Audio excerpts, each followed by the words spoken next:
Do you think the timing is right for this? I mean, there are expected to be perhaps more fines. We haven't yet had the Sue Gray report. Why don't we just wait until all this is over before prolonging everything?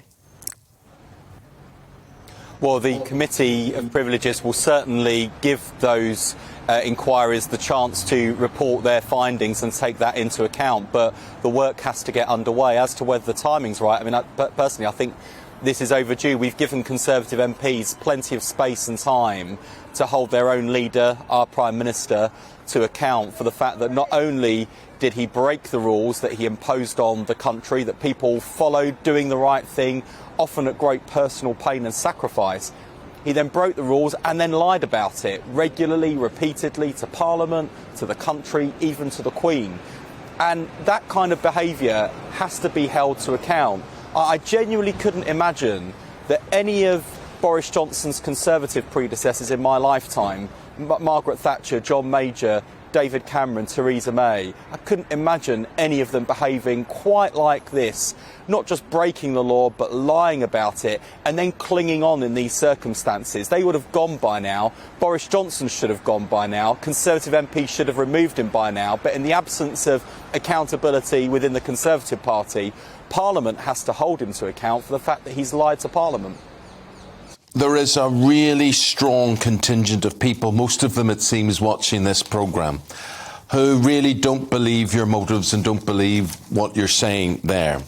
They say, Labour in particular, you know you can't win an election. All you want to do is to give grief to Boris Johnson, to unseat Boris Johnson, to give yourselves a fighting chance. In your defence, what would you say to that? Two things. Firstly, a majority of people in this country believe that Boris Johnson broke the rules. A majority of people believe he lied about it. A majority of people believe that he wasn't being sincere with his apology, and a majority of people believe he should resign. But putting that to one side, where the public are, this is actually about a point of principle. I do want Boris Johnson out. I want a Conservative government out. We know in the Labour Party the only way we get a change of government is by winning a general election. So what's happening today doesn't alter that basic fact. But there is a fundamental principle we have to uphold in our democracy, which is about how people in the highest office in the land conduct themselves. We have to hold Boris Johnson to account for the fact that he not just broke the law, but lied about it, lied to Parliament. It's there in the ministerial code. It's a basic expectation of ministers. And your viewers are used to seeing sometimes politicians bend the truth, stretch the truth, answer different questions, the ones that are sometimes asked because the truth is inconvenient. We're not actually used to, in British politics, ministers standing at the dispatch box and just telling barefaced lies. It's one of the reasons why one of the rules of the House of Commons is that we can't call each other liars. There's an old-fashioned notion in the House of Commons, which some of your viewers might chuckle at, but there's an old-fashioned notion that MPs are honourable. And actually, I believe that most of my colleagues across the House of Commons, including Conservative MPs, are honourable people. And that's why what Boris Johnson's done is such an affront. And imagine if we let this precedent go. Imagine if we allow a situation where Prime Ministers can just tell barefaced lies without accountability.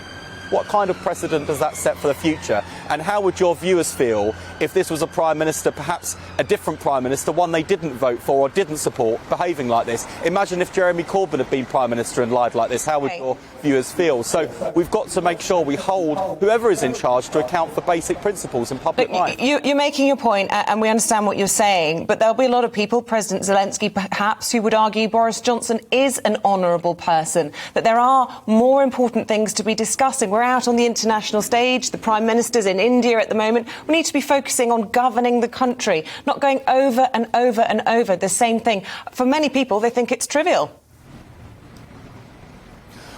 Well, on this situation in Ukraine, I mean, there is so much support across the House of Commons for President Zelensky and the war effort he's waging against this appalling Russian invasion and the death and devastation he's inflicting. So even if there were a change of Prime Minister from Boris Johnson to another Conservative MP, the policy in Ukraine won't change, and it'd be one that Labour supported. And on the fundamental issues that are facing people here in Britain, particularly around things like the cost of living crisis, Boris Johnson can't be part of the solution because he's part of the problem. And it's not just on parties that Boris Johnson twists the truth. He stood up in the House of Commons this week and claimed that this is a government that's committed to low taxes. We've got the highest tax burden in Britain in 70 years, and Boris Johnson's increased taxes on working people. We've got a Chancellor that's raised those taxes, having spent years avoiding his own. We've got a Health Secretary that lectured working people on their moral duty to pay higher taxes when he spent years avoiding his own. So it's not just on parties where Boris Johnson twists the truth, it's on a whole range of issues.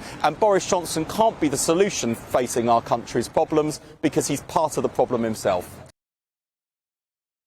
Welcome to the GB News YouTube channel. You can watch us live 24 hours a day, catch up on your favourite shows and join in the conversation in the comments below. Don't forget to subscribe and you'll never miss any of our exclusive content.